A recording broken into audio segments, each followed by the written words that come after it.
Alright then guys, welcome back to the channel. As always, please do me a favor, click the like button, subscribe and leave your comments in the section below. Now before we talk about Joseph Parker's comments about Daniel Dubois, let's look at some of the latest boxing news. Now it's, fight week for the greatest card we've ever seen, so I'm sure we will have a lot to talk about. So let's have a look at what we can talk about out there. So what's this one? Keyshawn Davis says he'd love to fight Tank, but he's not going to chase anyone. Now, that Keyshawn Davis fight against Berincic was incredible.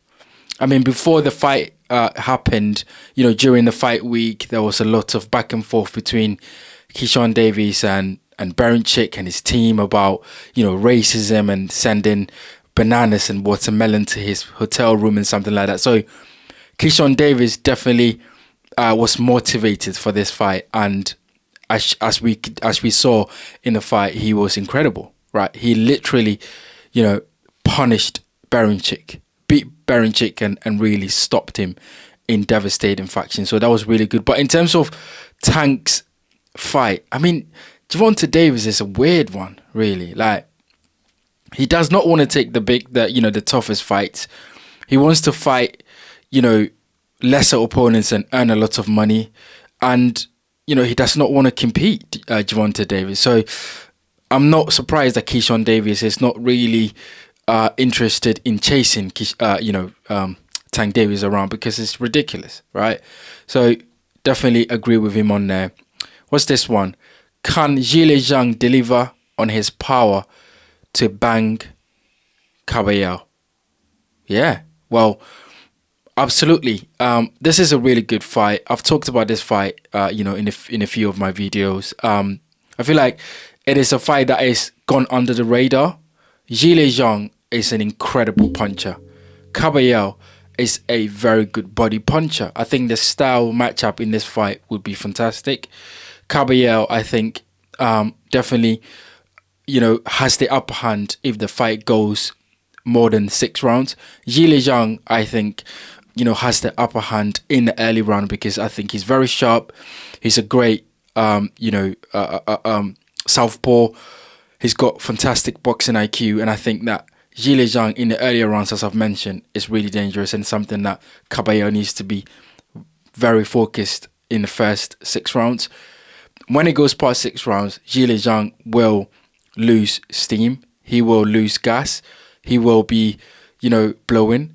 And that is where Caballero can take advantage and really try and put the pressure on Zhile Zhang. So it's a very interesting fight. But if, Zhile Zhang can deliver, absolutely, because he's a powerful guy. He knows how to set his shots up and he's devastating. So yes, in my opinion, I think he can deliver. And if Caballero is not, very careful, he's going to go to sleep very early in the fight. So that is definitely one that can happen. What's this one here? Bivol's power less than expected. Dmitry Bivol says punching power of unified light heavyweight champion Artur Beterbiev wasn't as good as he imagined it. Well, look, I guess Beterbiev did not get to set his feet to let his hands go as much as he'd wanted to. So it is really understandable that Bivol could say that Beterbiev's power was less than expected because he didn't really hit him flush, right? He could not pin him down. It was difficult to set his shots up and hit him when he could feel that punches. So I can understand why Bivol is saying that Beterbiev's power was less than expected. Now, if Beterbiev really catches Bivol on the ropes this time around, and I think he's going to feel the power. So that is definitely something that could happen there. What's this one? Lawrence Okolie suddenly becomes the guy to root for as the source vows to become Joe Gallagher's first heavyweight champion. Now, I mean, becoming the guy to root for, I think, is taking it too far. Lawrence Okolie is, a decent fighter. People didn't really like the way he fights in the cruiserweight. And now that he's become heavyweight, he's heavy.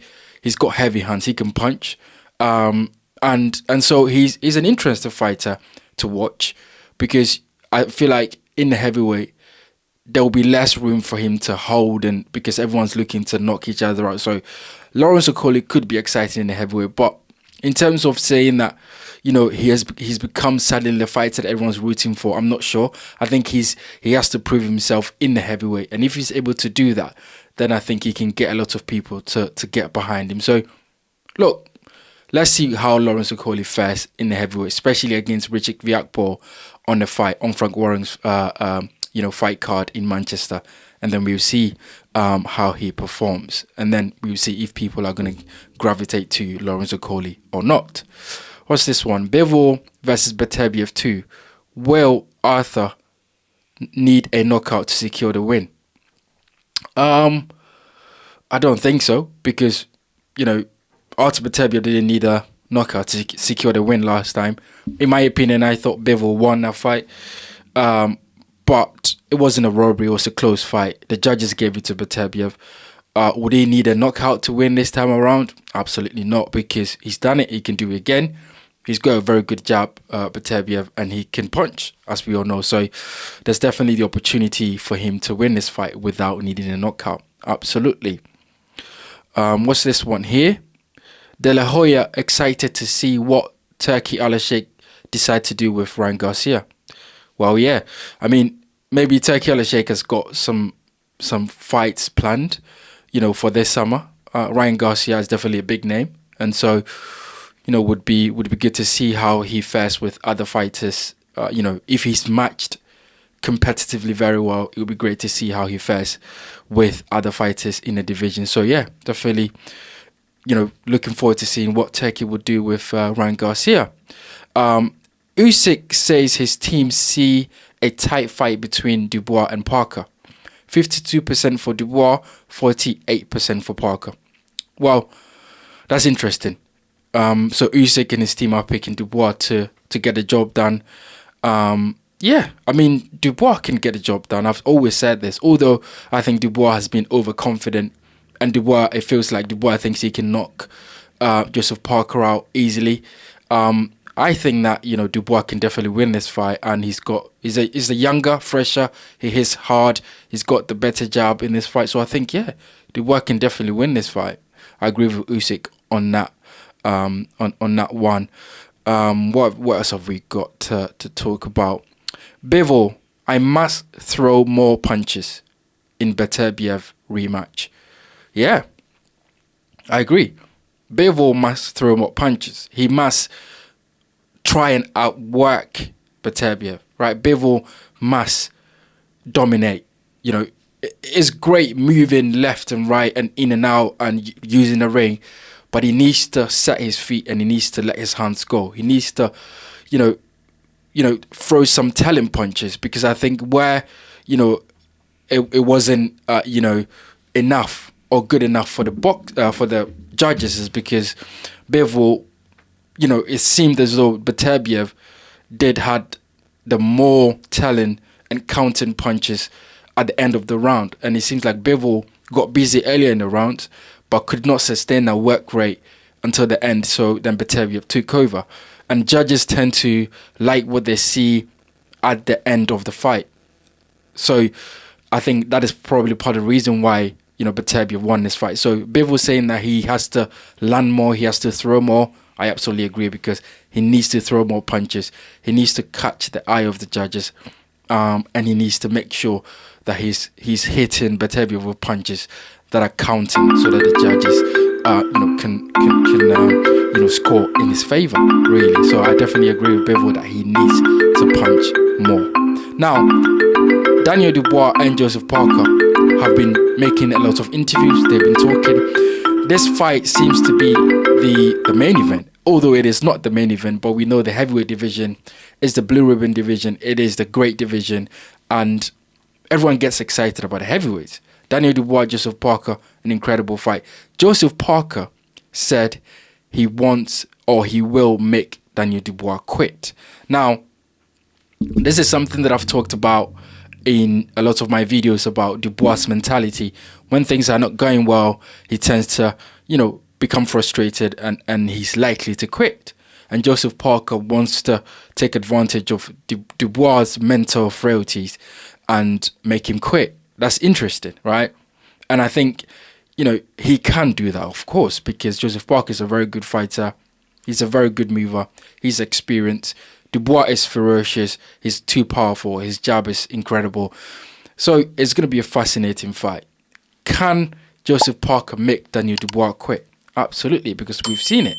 Usyk made Daniel Dubois quit, and Joe Joyce made Daniel Dubois quit. So there is the argument that Dubois will revert to type when things get hard, and I've said this, that is definitely something, that a critique that I have for Dubois, that he will revert to type when things get hard. So I can see Joseph Parker making Daniel Dubois quit in this fight. And I can see Daniel Dubois absolutely blowing Joseph Parker away in this fight. So there's a lot of possibilities in this fight.